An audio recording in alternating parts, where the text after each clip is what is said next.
Hello friend, स्वागत है आप सभी का अपने चैनल मेजर टारगेट पे। और ये वीडियो काफी महत्वपूर्ण है आपके लिए। अगर आप भी बोर्ड एग्जाम की तैयारी कर रहे हैं तो इस वीडियो को आप लोग शुरू से लेकर अंत तक देखिए। अगर आप लोग 10वीं में हैं, इससे आपको पता चलेगा कि आपकी तैयारी कितनी हुई है और कितनी अभी बाकी है, क्योंकि हम लोग यहाँ पे साइंस का टेस्ट लेंगे और इस टेस्ट में टोटल 30 ऑब्जेक्टिव प्रश्न है और 30 ऑब्जेक्टिव प्रश्न को आप लोग शुरू से देखिए और इसे बनाने का कोशिश करिए और देखिए कि आपका 30 में से कितना सही होता है। अगर आपका 30 में से 25 सही हो जाता है तो आपकी तैयारी बहुत ही अच्छी चल रही है और बिल्कुल आपको ऐसी तैयारी करते रहना। अगर आपका 20 से नीचे सही हो रहा है तो आपको थोड़ा सा और मेहनत करने की जरूरत है। तो इस वीडियो को चलिए शुरू करते हैं बहुत ही अच्छी तरीके से। वीडियो को लाइक नहीं किया, लाइक कर दीजिए। चैनल को सब्सक्राइब नहीं किया, चैनल को सब्सक्राइब करके साथ में बेल आइकन को ऑल पे दबा लीजिए, ताकि जब भी लाइव क्लास हो तो आपके पास नोटिफिकेशन पहुंचता रहे।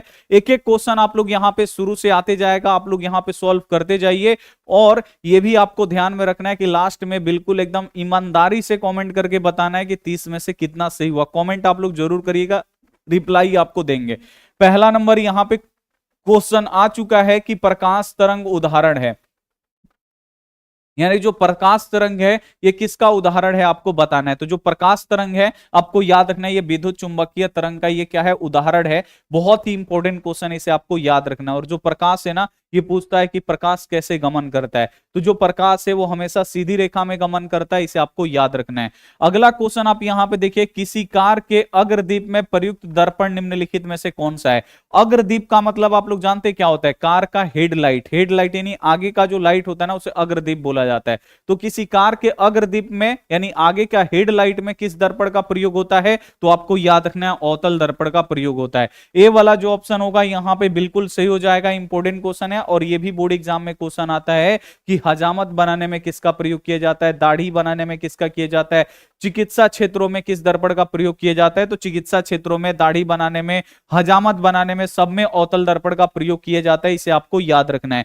अगला क्वेश्चन आप देखिए कि समतल दर्पण की फोकस दूरी कितनी होती है। तो ये बहुत ही ज्यादा इंपॉर्टेंट क्वेश्चन है कि समतल दर्पण की फोकस दूरी कितना होती है। तो समतल दर्पण की जो फोकस दूरी होती है ये अनंत होती है, इसे आपको याद रखना है। ए वाला जो ऑप्शन होगा बिल्कुल सही हो जाएगा। और एक क्वेश्चन और आता है कि उत्तल दर्पण की फोकस दूरी कैसी होती है। तो उत्तल दर्पण की जो फोकस दूरी होती है वो धनात्मक होती है और अवतल दर्पण की जो फोकस दूरी होती है वो ऋणात्मक होती है, इसे आपको याद रखना है। अगला क्वेश्चन आ चुका है कि दाढ़ी बनाने में कौन सा दर्पण का प्रयोग होता है। देखिए आ गया ना क्वेश्चन, ये इंपॉर्टेंट है, परीक्षा में बोर्ड एग्जाम में बहुत आता है कि दाढ़ी बनाने में किस दर्पण का प्रयोग होता है। तो दाढ़ी बनाने में आपको याद रखना है अवतल दर्पण का प्रयोग होता है।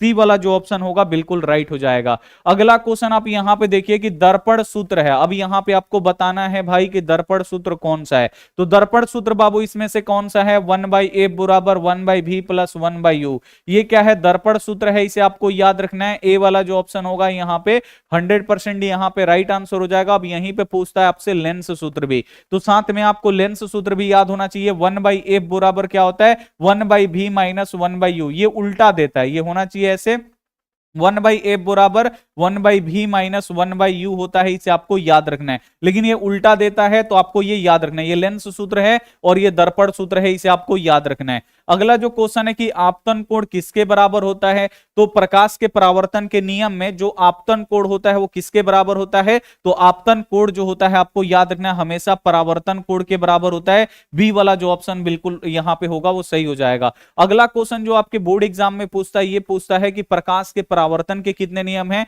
तो प्रकाश के परावर्तन के 2 नियम होते हैं और प्रकाश के अपवर्तन के भी कितने नियम होते हैं। तो प्रकाश के अपवर्तन के भी 2 नियम होते हैं, इसे आपको याद रखना है। अगला जो क्वेश्चन है आप यहां पे देखिए कि श्वेत प्रकाश में कितने रंग होते हैं, यानी जो श्वेत प्रकाश होता है ना ये कितने रंगों के मेल से बना होता है। तो श्वेत प्रकाश बाबू कितने रंगों के मेल से बना होता है। तो आपको याद रखना है श्वेत प्रकाश में 7 रंग होते हैं और ये 7 रंगों के मेल से बना होता है। और जो सूर्य का प्रकाश होता है ना वो भी श्वेत प्रकाश होता है, इसे आपको याद रखना है। अगला क्वेश्चन आप देखिए कि किस दर्पण में बड़ा प्रतिबिंब बनता है। अब यहां पे आपको बताना है वो कौन सा दर्पण है जिसमें बड़ा सा प्रतिबिंब बनता है। तो आपको याद रखना है जैसे देखिए समतल जिसमें हम लोग चेहरा देखते हैं, इसमें जितना बड़ा चेहरा होता है ना उतना ही बड़ा प्रतिबिंब बनता है, तो इसमें बराबर प्रतिबिंब बनता है। उत्तल दर्पण में केवल छोटा बनता है, इसमें बहुत ही छोटा बनता है, केवल इसमें छोटा ही प्रतिबिंब बनता है, इसे आपको याद रखना है, ठीक है ना। और अवतल दर्पण में होता है ना इसमें दोनों प्रतिबिंब बनता है, इसमें छोटा ज्यादा बनता है और जो बड़ा है ना वो कम बनता है, इसमें बड़ा बड़ा भी बनता है और छोटा भी बनता है। तो एक एक वो दर्पण है जिसमें बड़ा प्रतिबिंब बनता है, वो कौन सा है? अवतल। तो यहां पे पूछ रहा है बड़ा प्रतिबिंब किस में बनता है, तो आपको याद रखना है अवतल में। अगला क्वेश्चन देखिए, प्रकाश के अपवर्तन के कितने नियम है? तो प्रकाश के अपवर्तन के कितने नियम होते हैं? तो प्रकाश का अपवर्तन का कितने नियम होता है? 2 नियम होता है। और यहीं पे आपसे यह भी पूछा जाता है प्रकाश के परावर्तन के भी कितने नियम होते हैं? तो प्रकाश के परावर्तन के भी 2 नियम होते हैं। अगला जो क्वेश्चन है कि प्रकाश के अपवर्तन के दूसरे नियम को क्या कहते हैं? यह भी काफी ज्यादा महत्वपूर्ण क्वेश्चन है, परीक्षा में आता है कि प्रकाश के अपवर्तन के दूसरे नियम को क्या बोलते हैं। तो प्रकाश के अपवर्तन के दूसरे नियम को स्नेल का नियम बोलते हैं, इसे आपको याद रखना है। और जो स्नेल का नियम होता है वो क्या होता है बाबू? साइन आई और बट्टा साइन आर होता है, इसे आपको याद रखना है। स्नेल के नियम का गणितीय रूप क्या होता है? साइन आई बट्टा साइन आर होता है, इसे आपको याद रखना है। अगला जो क्वेश्चन है यहां पे कि तारे के टिमटिमाने का क्या कारण है? अब यहां पे आपसे पूछा जा रहा है कि तारे के टिमटिमाने का क्या कारण है। तो तारों का टिमटिमाने का क्या कारण है? तो आपको याद रखना है वायुमंडलीय अपवर्तन। वायुमंडलीय अपवर्तन के कारण जो तारे हैं वो टिमटिमाते हुए नजर आते हैं, इसे आप लोग याद रखिएगा, इंपॉर्टेंट है। अगला जो क्वेश्चन है कि किस रंग का प्रकीर्णन वायुमंडल में अधिक होता है? अब आपको बताना है वो कौन सा रंग है जिसका प्रकीर्णन ज्यादा होता है। प्रकीर्णन का मतलब वो वायु में बहुत ज्यादा फैलता है ऊपर, ठीक है ना। तो किस रंग का प्रकीर्णन ज्यादा है, कौन सा रंग सबसे ज्यादा फैलता है? तो आपको याद रखना है नीला रंग। जो नीला रंग है ना, इसका प्रकीर्णन सबसे ज्यादा होता है और ये वायुमंडल में सबसे ज्यादा फैलता है। इसीलिए हम लोग नीचे से देखते हैं ना ऊपर तो आकाश काला दिखाई देता है, लेकिन अंतरिक्ष यात्री जो है या चंद्रमा से आप लोग आकाश देखिएगा ना तो वहां से काला दिखाई देगा। क्यों? क्योंकि वहां पे वायुमंडल नहीं है, वहां पे प्रकाश का प्रकीर्णन नहीं होता है, इसे आपको याद रखना है, इसीलिए काला दिखाई देता है। खतरे की निशानी में किस रंग का प्रयोग किया जाता है? तो जो खतरे का निशानी होता है उसमें किस रंग का प्रयोग किया जाता है? लाल रंग का प्रयोग किया जाता है।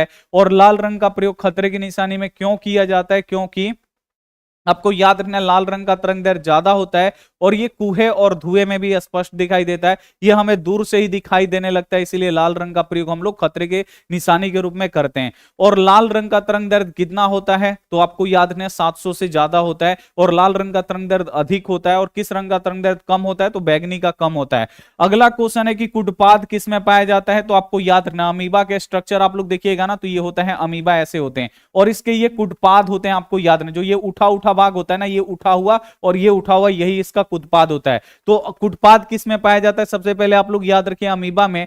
दूसरा क्वेश्चन आपसे पूछेगा कि अमीबा अपना भोजन कैसे पकड़ता है? तो अमीबा अपना भोजन किसके द्वारा पकड़ता है? तो इसी कुटपाद के द्वारा भोजन पकड़ता है। और जो अमीबा है ना वो भोजन को सीधे अंतर ग्रहण करता है। तो ये भी क्वेश्चन आएगा अमीबा भोजन का क्या करता है? तो सीधे अंतर ग्रहण करता है, इसे आपको याद रखना है।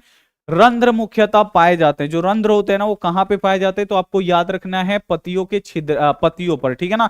पत्तियों में छोटे छोटे छिद्र होते हैं, उसे ही रंध्र बोलते हैं, इसे आपको याद रखना है। और रंध्रों के द्वारा ही गैसों का आदान प्रदान होता है, इसे आपको याद रखना है। अगला जो क्वेश्चन है कि मानव मस्तिष्क का औसतन भार होता है, नहीं जो मानव मस्तिष्क है, मानव का जो दिमाग है, इसका औसतन भार कितना होता है, इसका वजन कितना होता है? तो 1.4 kg यानी 1 किलो 400 ग्राम, इसे हम लोग 1 किलो यहाँ पे 1400 ग्राम भी बोल सकते हैं, ठीक है ना।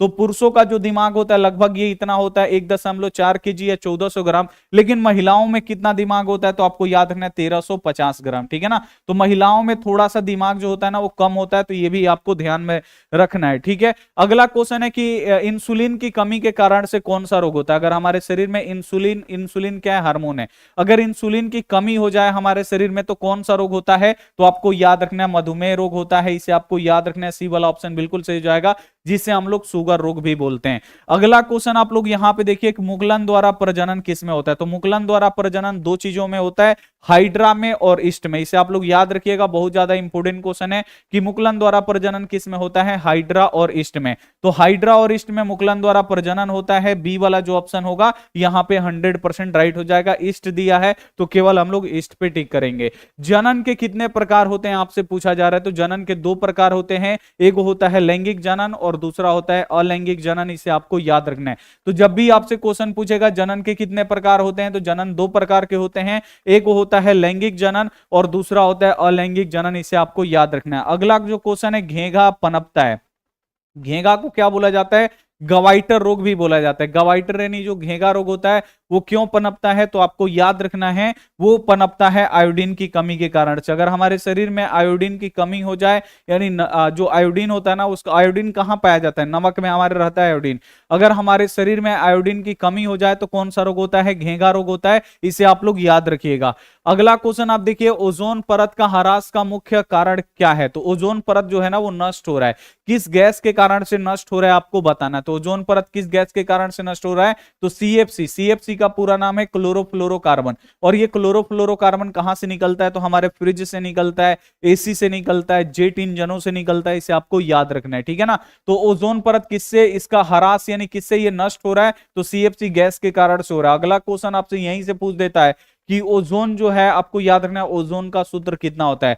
तो ओजोन का जो सूत्र होता है वो क्या होता है, O3 होता है। और जो ओजोन होता है ये ऑक्सीजन के 3 परमाणुओं से मिलकर बना होता है, इसे आपको याद रखना है। अगला क्वेश्चन जस्ट वही है कि ओजोन के एक अणु में ऑक्सीजन के कितने परमाणुओं की संख्या होती है। तो जो ओजोन होता है इसका जो सूत्र होता है O3 होता है, और इसमें ऑक्सीजन के 3 परमाणु होते हैं, इसे आपको याद रखना है। 3 परमाणुओं से मिलकर बना होता है। तो यहां पे सी वाला ऑप्शन बिल्कुल राइट हो जाएगा।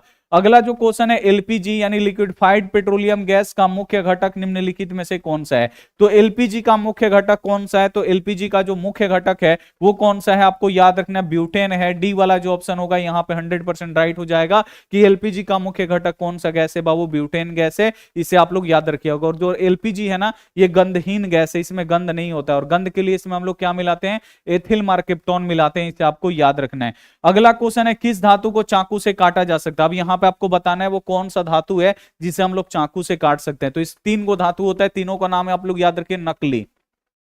जो नकली धातु है ना इसे हम लोग चाकू से काट सकते हैं। यानी Na का मतलब सोडियम, K का मतलब पोटेशियम, Li का मतलब लिथियम। तो देखिए यहाँ पे लिथियम और सोडियम दो को दे दिया है, तो लिथियम और सोडियम पे हम लोग टिक करेंगे। सी वाला ऑप्शन बिल्कुल राइट हो जाएगा। अगला क्वेश्चन है, NaOH क्या है। अब आपको बताना है NaOH क्या है। तो यहाँ पे देखिए OH है, अम्ल जो है ना, अम्ल को जल में घोलिएगा तो H+ आयन देगा। क्षार को जब जल में घोलिएगा ना तो ये OH- देता है। और जिसके आखिर में OH रहेगा वो क्षार हो जाएगा, आपको याद रखना है। तो इसके आखिर में यानी अंत में क्या है, OH है। तो जो क्षार होता है उसको जल में घोलिएगा तो OH- देता है, यानी हाइड्रोक्साइड आयन देता है। तो आपको याद रखना है, यानी NaOH जो है ये क्या है बाबू, क्षार है। क्योंकि इसके अंत में क्या है, OH है, और जिसके अंत में OH आएगा वो क्षार होता है। अगला जो क्वेश्चन है कि हमारे शरीर का पीएच परास कितने के बीच में काम करता है। तो जो मनुष्य का शरीर होता है इसका पीएच परास यानी पीएच कितने से कितने के बीच में होता है। तो आपको याद रखना है 7 से 7.8 के बीच में मनुष्य का पीएच होता है। इसे आप लोग याद रखिएगा, बहुत ज्यादा इंपॉर्टेंट है। अगला जो क्वेश्चन पूछता है कि पानी का पीएच मान कितना होता है। तो जो पानी होता है ना इसका पीएच मान 7 होता है। इसे आप लोग याद रखना है। एक क्वेश्चन और आपसे पूछा जाता है कि रक्त जो होता है, रक्त का पीएच मान कितना होता है। तो रक्त का जो पीएच मान होता है ये 7 होता है। इसे आप लोग याद रखिएगा। अगला क्वेश्चन है, किसी भी उदासीन विलयन का पीएच मान कितना होता है। तो किसी भी उदासीन, उदासीन का मतलब ना वो अम्लीय लगे ना वो आपको क्षारीय लगे। तो उदासीन विलयन का पीएच मान कितना होता है। तो किसी भी उदासीन विलयन का पीएच मान 7 होता है। इसे आप लोग याद रखिएगा, बहुत ज्यादा इंपॉर्टेंट क्वेश्चन है, ठीक है ना। इसे आप लोग याद रखिएगा। और जल कैसा होता है, ये उदासीन होता है, इसे आपको याद रखना है। अगला जो क्वेश्चन है, विद्युत शक्ति का एसआई मात्रक क्या है। तो विद्युत शक्ति का एसआई मात्रक क्या होता है बाबू, वाट होता है। इसे आपको याद रखना है। विद्युत शक्ति यहाँ सॉरी विद्युत विभव दिया है, विद्युत विभव हो या विद्युत विभवांतर हो, इसका एसआई मात्रक क्या होता है, वोल्ट होता है। इसे आपको याद रखना है। विद्युत विभव हो या विद्युत विभवांतर, इसका एसआई मात्रक क्या होता है, दोनों का वोल्ट होता है। ओम किसका होता है, तो ये प्रतिरोध का ऐसे ही मात्रक ओम होता है। इसे आपको याद रखना है। एम्पियर किसका होता है, तो विद्युत धारा, धारा का ऐसे ही मात्रक क्या होता है, एम्पियर होता है। इसे आपको याद रखना है। जूल किसका होता है, तो ये आपको याद रखना है। ऊर्जा, ऊर्जा का ऐसे ही मात्रक क्या होता है, जूल होता है। इसे आपको याद रखना है। अगला क्वेश्चन आप देखिए कि सबसे कठोर प्राकृतिक पदार्थ कौन सा है, वो कौन सा पदार्थ है जो सबसे कठोर होता है। तो आपको याद रखना है हीरा। जो हीरा है ना ये सबसे कठोर प्राकृतिक पदार्थ है। डी वाला जो ऑप्शन होगा बिल्कुल राइट हो जाएगा। और आपको याद रखना है कि जो हीरा होता है ये कार्बन का अपरूप होता है। ये आपको याद रखना है, बहुत ज्यादा इंपॉर्टेंट क्वेश्चन है। हीरा जो है ये कार्बन का अपरूप होता है। इसे आपको याद रखना है, ठीक है। और हीरा जो होता है अधातु होता है और ये सबसे कठोर है। अगला जो क्वेश्चन है, शुद्ध सोना को व्यक्त किया जाता है। शुद्ध सोना कितने कैरेट का होता है, कितने कैरेट में शुद्ध सोना को व्यक्त करते हैं? तो जो शुद्ध सोना होता है ना, इसे हम लोग 24 कैरेट में व्यक्त करते हैं। और शुद्ध सोना, ये भी क्वेश्चन आता है, शुद्ध सोना कैसा होता है? तो शुद्ध सोना मुलायम होता है। सोना को कठोर करने के लिए क्या मिलाया जाता है? ये भी बोर्ड एग्जाम में आता है। तो सोना को कठोर करने के लिए तांबा या चांदी मिलाते हैं। अगला क्वेश्चन जो आपसे पूछा जाता है वो पूछा जाता है, आभूषण बनाने वाला जो सोना होता है वो कितने कैरेट का होता है?